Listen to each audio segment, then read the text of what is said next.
Purihin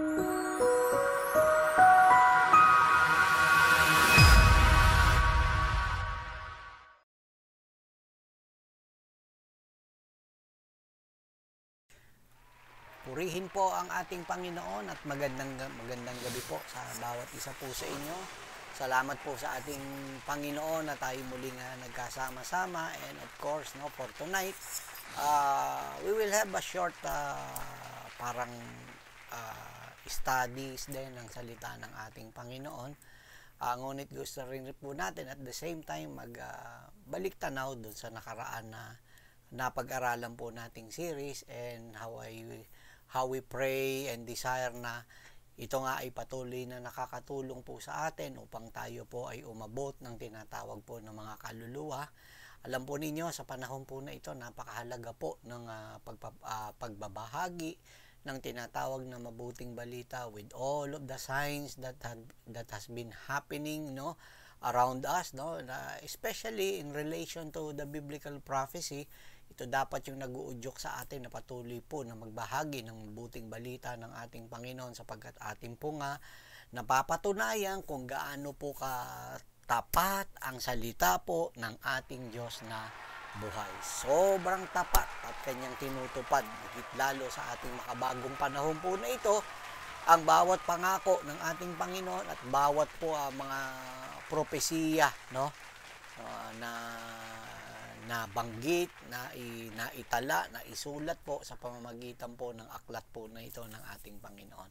At sa gabi pong ito ay patuloy po tayong dumadalangin rin sa ating Panginoon na ang bawat isa po sa inyo ay magtamasa din po ng tinatawag na kalusugan, kagalingan at himala, bunga ng tinatawag na pananampalataya po natin sa mabuting balita. So, napag-aralan natin all throughout our past series regarding sa gospel, regarding po sa new birth experience po na yan, na hindi po pwedeng mapaghiwalay. Ito pong dalawang bagay po na ito. As I have mentioned repeatedly, numerous times in our past series, at hindi lang sa mga series po natin, because this is what our church believe, no, when it comes to the gospel of our Lord Jesus Christ, which includes His death, His burial, and resurrection. Sa amin pong paniniwala, this is the central theme of the both Old and New Testaments of the Bible. Ibig po sabihin, yung lahat po nito pong pagkakasulat ng Luma at Bagong Tipan, ang pinaka-central theme po nito ay wala pong iba kung hindi po ang gospel ng ating Panginoong Jesucristo. And this message is foundational to the Christian faith. No, without this gospel po as the very foundation of our Christian faith, baliwala po yung tinatawag po na yan na pananampalataya po natin kung hindi po yan nakasalig po sa tinatawag na mabuting balita ng ating Panginoon, which clearly speaks about the death, the burial, and resurrection of our Lord Jesus Christ. And because of this, no, for tonight, nais ko pong maigsi na ibahagi po sa bawat isa po sa inyo yung kahalagahan po niya, no.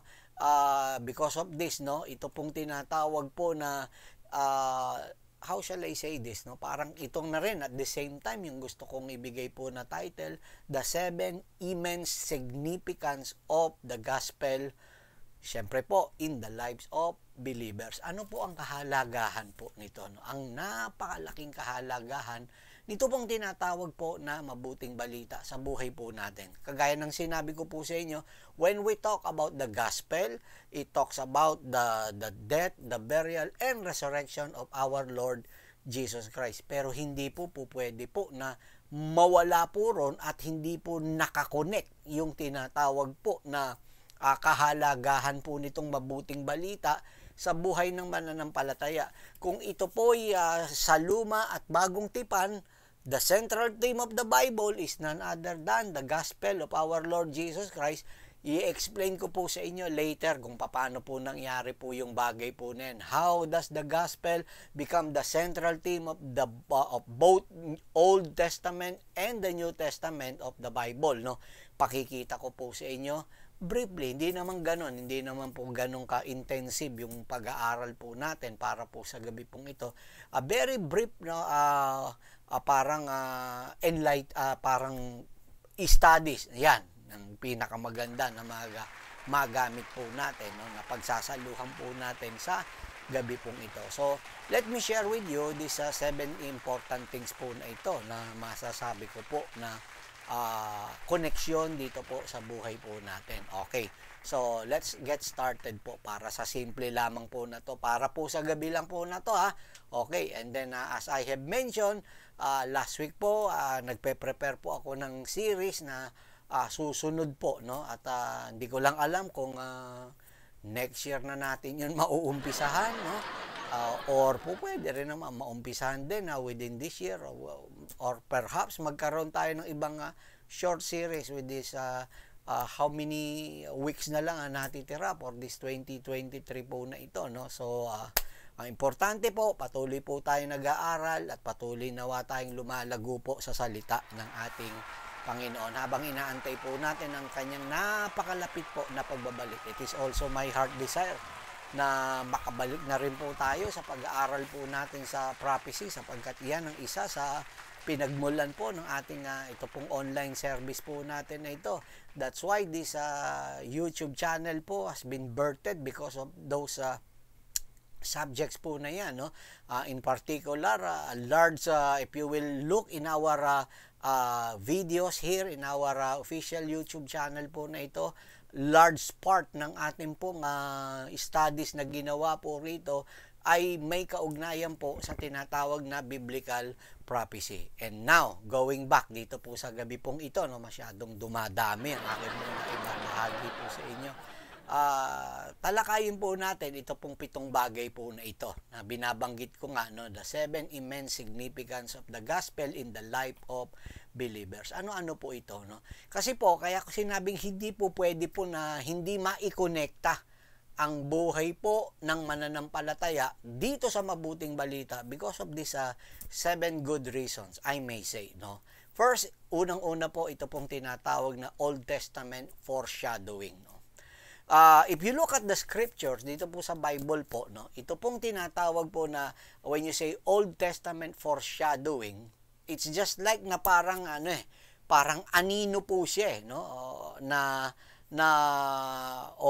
foreshadowing na sinasabi nga because in the Old Testament, here in the Bible, especially in the Old Testament, no, there are various prophecies, symbols, and events that point to the coming of Jesus Christ and of the gospel message, no. So meaning, ito po nga Old Testament na isulat, na ilimbag, na isulat, na itala, yung lahat po ng yan, in terms of whether it be a prophecy or symbol or yung event po na yon, ito po'y tumutukoy po at nagtuturo po, no, parang itinutulak at sinasabi po sa atin patungkol po sa pagbabalik ng sa pagdating, no, the first advent of our Lord Jesus Christ, which is definitely will come to the fulfillment of the gospel message, no. For example, para maintindihan po ninyo, dito po sa Bible, no, yung tinatawag po na sacrificial system in the Mosaic Law, no,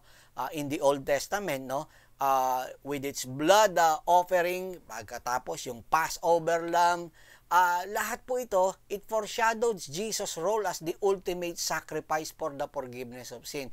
Kung ano po yung role nyo po, no, dun sa Mosaic Law, kung ano yung role ng dugo, no, para po sa offering, at the same time sa yung Passover lamb, lahat po ito, ito po'y parang sumasalamin po dito po sa tinatawag na walang iba kundi sa sa first advent, na unang pagdating ng ating Panginoong Jesucristo, who will become the ultimate sacrifice for our sins, and also in result magbibigay po ito ng tinatawag po na kapatawaran sa ating pong mga kasalanan.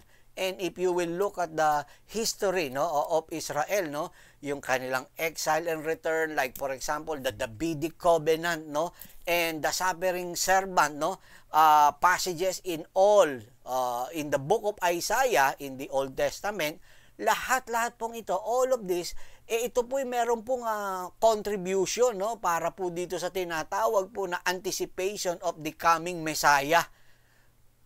which is that coming Messiah is none other than our Lord Jesus Christ would bring salvation through His death and resurrection. And talking about Messiah, madagdag ko lamang po, alam po ninyo, marami pong nagkiklaim ng tinatawag na pagiging Messiah. Not only in our time, as we have this what we call end time.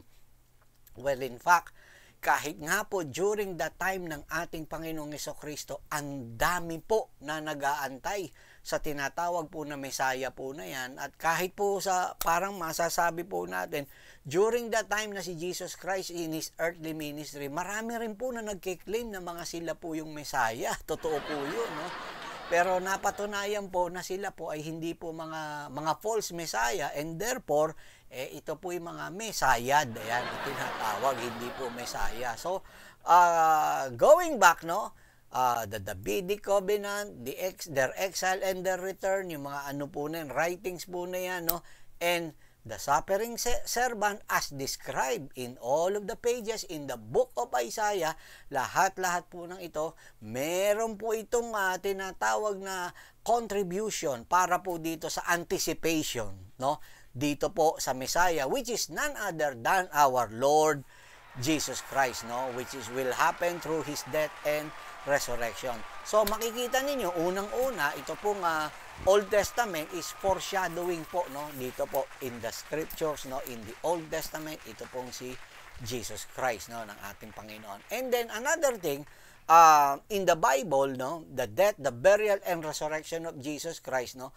mapupunan nyo naman kanina in the Old Testament, binanggit ko. Now in the New Testament, no, in the New Testament, like for example, the four gospel, namely the Matthew, Mark, and Luke, and then John, no, all of these four gospel po na ito, gospel books na tinatawag po na ito, all of them recorded the life and the ministry of our Lord Jesus Christ, which is, these four gospel, meron po silang mapupuna po ninyo kung inyo pong mababasa po.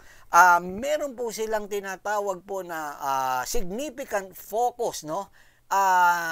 Specifically na on the crucifixion and resurrection of our Lord Jesus Christ. Like for example, the death of Jesus on the cross. This has become the central, no, to the gospel because it represent, no, the atonement for human sins, no.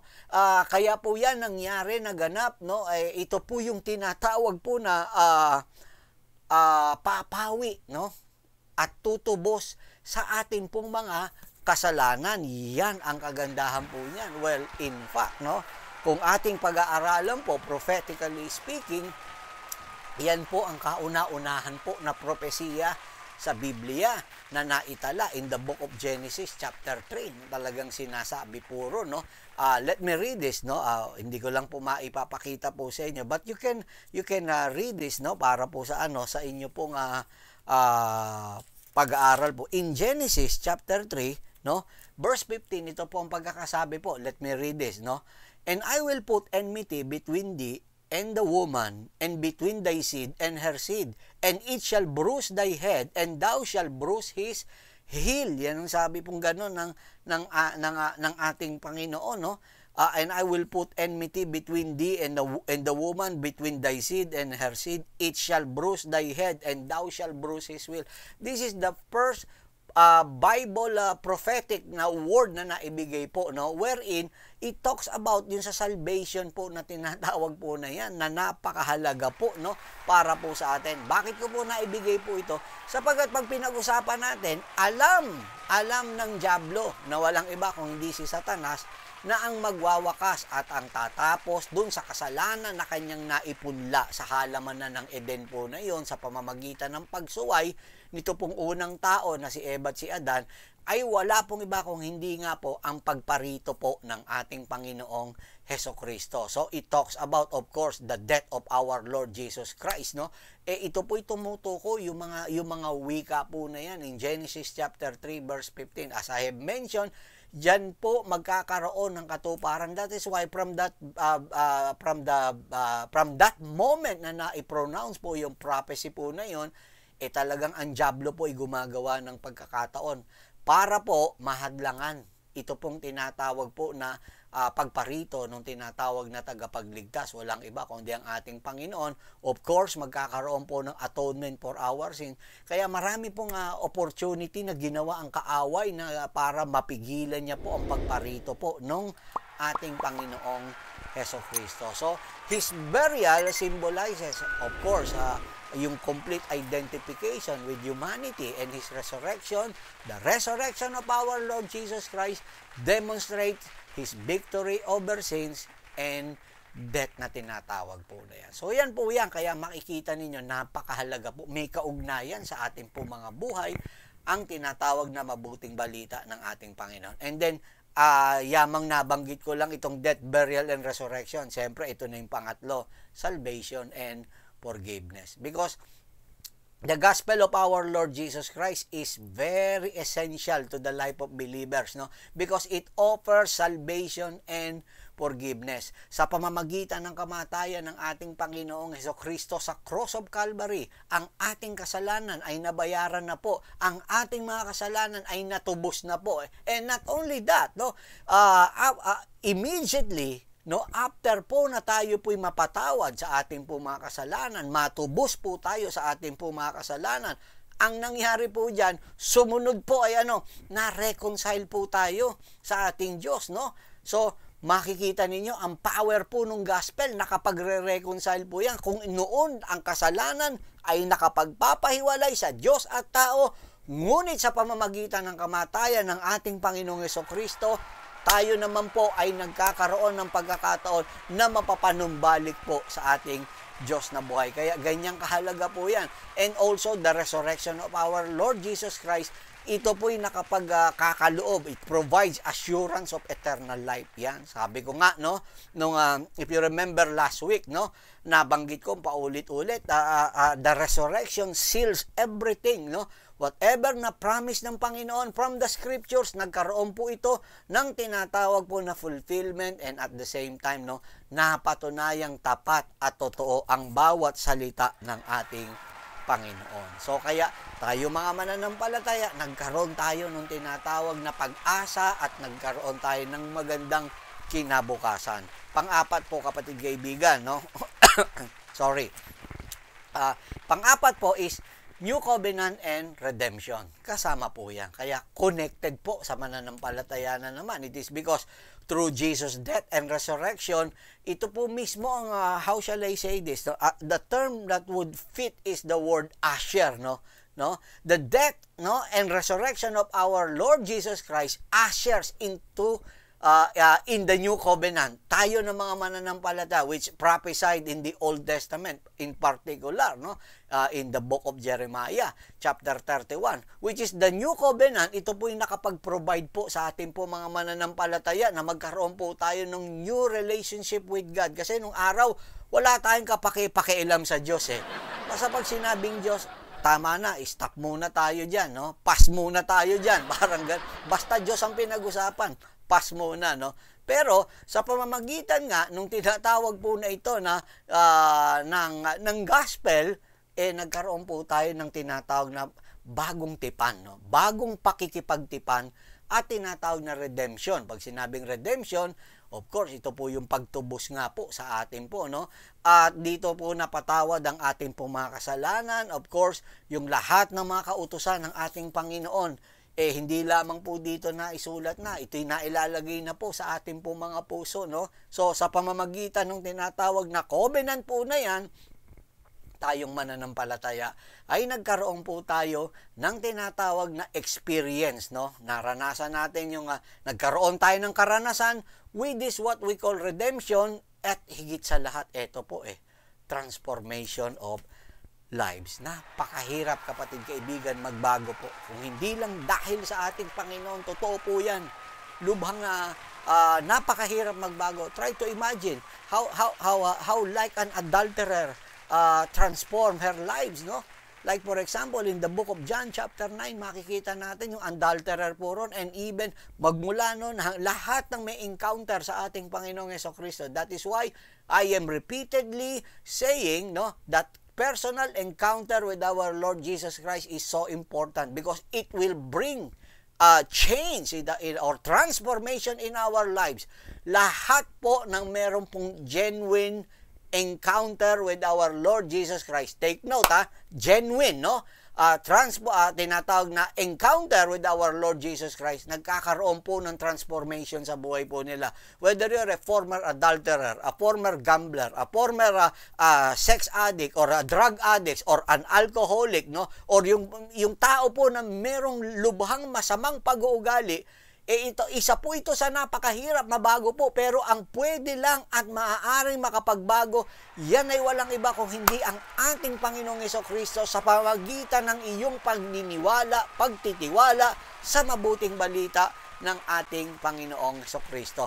Ano pa po? Ito pong eternal life and hope. Yan po ang isang ibinubungo niyan. Kaya nga, connected po talaga yan. Dahil po sa gospel, nagkaroon po tayo ng tinatawag na eternal life. Dahil sa gospel, nagkaroon po tayo ng tinatawag po na pag-asa. It is because the gospel of our Lord Jesus Christ assures believers of the promise of eternal life. Yung pangako sa tinatawag po na buhay na walang hanggan ay walang iba kung hindi ito pong gospel o ito pong mabuting balita ng ating Panginoon. Because of Jesus' resurrection, this will be our guarantee that those who believe in Christ, that those who believe in Jesus Christ, that those who believe in Him, He will also be raised to eternal life. At ang pag-asa po na ito ay hindi lamang po nakapagbibigay po sa atin ng comfort, no, in the face of physical death, but also it offers us a profound sense of purpose and meaning in this life.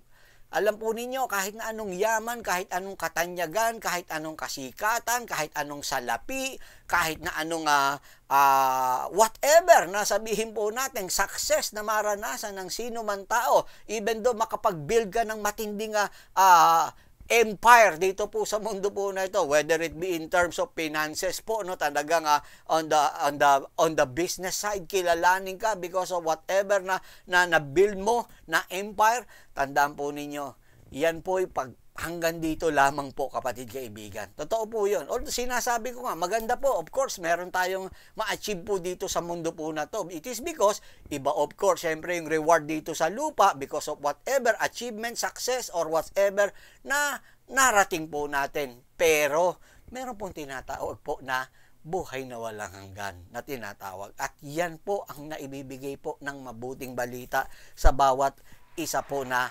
nananampalataya o mananampalataya sa ating Panginoong Jesucristo. And then next po is ito pong tinatawag po na ano po, transformation and empowerment. Yan, napakaganda nito. Connected po talaga eh. Although ito nabanggit ko na kanina, pero ito po talaga yung portion po na yun eh. Yung transformation and empowerment. Because the gospel is not just it is not just about the future salvation. Hindi lamang po ito doon sa tinatawag na kaligtasan sa hinaharap eh. But it also about the transformation and empowerment of believers in the present. Sa pangkasalukuyan. Pag sinabing gospel, it gives us the power, no?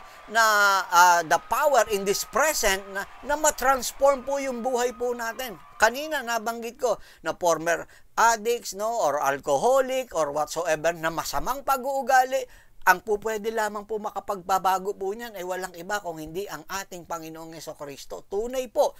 Look at how the disciples, no, the 12 disciples, they were transformed. Pag talking about transformation, hindi naman po sila lagi natatransform po ng masasabi po natin na parang yung transformation po nila ay parang in just an overnight. No, it is also a process. Meron po rin biglaan, pero meron po on process po lagi yan. At ang pagbabago po, gusto ko pong liwanagin po, hindi po yan tumitigil na kapag meron ng pagbabago sa iyo na nangyari, titigil ka na doon. Hindi po. On process po yan. Ongoing po yung pagbabago po niyan hanggang sa bumalik po ang ating Panginoong Jesucristo.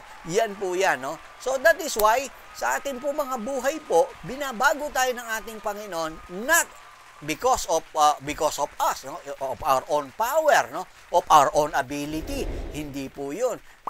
The Lord Jesus Christ sent His Holy Spirit para nang sa ganon, ito po yung katulad po na nangyari sa resurrection sa ating Panginoong Jesucristo. It will empower us believers, no, na tayo po'y mamuhay ayon sa kalooban ng ating Panginoon Diyos at tayo po'y mawangis sa ating Panginoong Jesucristo. And then lastly, no, of course, definitely, pag sinabing gospel, hindi po pwede po na hindi po makonect po rito sa mananampalataya yung tinatawag na Great Commission. Great Commission. Ano ang ibig ko po sabihin pagdating po sa parte po na to? Hindi po ganap ang ating pagiging mananampalataya kung hindi po natin po gagawin po o tutuparin itong Great Commission. And when you say Great Commission, no, ito po yung huling habilin. Alam po ninyo, napakahalaga po nung tinatawag po na huling habilin po na yan. Kahit nga po dito po sa ating panahon po na to at mula noon kahit kailan, basta't sinabing habilin, ibig po sabihin yan, hindi pwedeng hindi po susundin.